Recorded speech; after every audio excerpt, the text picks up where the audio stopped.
দক্ষিণ দমদম 13 নম্বর ওয়ার্ডে পানীয় জল সচেতনতায় তৎপর পৌর প্রতিনিধি তন্দ্রা সরকার।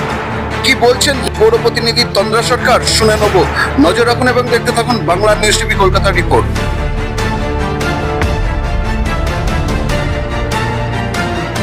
13 নম্বর ওয়ার্ডের থেকে এর আগে জন্ডিস নিয়ে মানুষের প্রচুর সমস্যা ছিল, তো সেগুলো এখন কতটা এবং আপনি কিভাবে নিয়ন্ত্রণ করছেন যদি এখন সেভাবে মাঝে একটু করেছিলেন, এখন সেভাবে জন্ডিস খুব একটা হচ্ছে না, অনেকটাই বিষয়টা নিয়ন্ত্রণে এসে গেছে এবং আমরা বারংবার জল পরীক্ষা করেছি, যেহেতু শুনেছি যেহেতু যে জন্ডিসটা জলবাহিত রোগ, সে কারণে বারবার জল পরীক্ষা করেছি, কিন্তু জল সম্পর্কে কোনো খারাপ রিপোর্ট নেই এবং এই ওয়ার্ডের জল অবস্থা ভালো, সেই রিপোর্টই আমাদের কাছে এসেছে এবং এখন অনেকটাই নিয়ন্ত্রণ।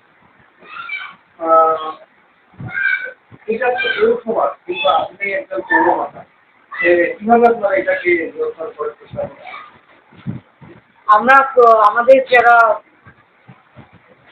মানে হেলথের মেয়েরা আছেন, তারা সমস্ত বাড়ি বাড়ি গিয়ে দেখেছে কার হচ্ছে, তারা সেই খবরগুলোকে তারা কালেক্ট করেছে এবং তারা কোথাকার জল তারা খায়, তারা কেনা জল খাচ্ছে না রানিং ওয়াটারের জল খাচ্ছে বা চালার জল খাচ্ছে, সমস্ত বিষয়গুলোকে আমরা জেনেছি এবং যে মানে জায়গা থেকে তারা জলটা সংগ্রহ করছে, সমস্ত জায়গা থেকে আমরা জল কালেক্ট করেছি এবং সেগুলোকে আমরা বিভিন্ন ল্যাবে, কোনো একটা ল্যাব থেকে পরীক্ষা করাইনি, আমরা বিভিন্ন ল্যাব থেকে পরীক্ষা করিয়েছি এবং তাতে আমাদের জলের রিপোর্ট ভালো এসেছে।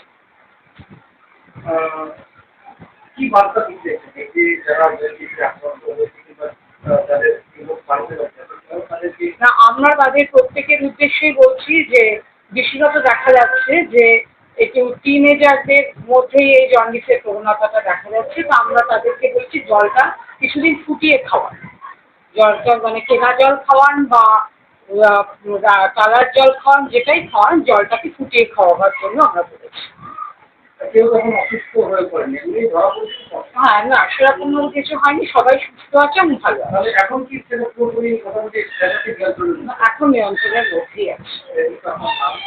আমার নাম তন্দ্রা সরকার, আমি দক্ষিণ দমদম পৌরসভা 13 নম্বর ওয়ার্ডের পৌর প্রতিনিধি।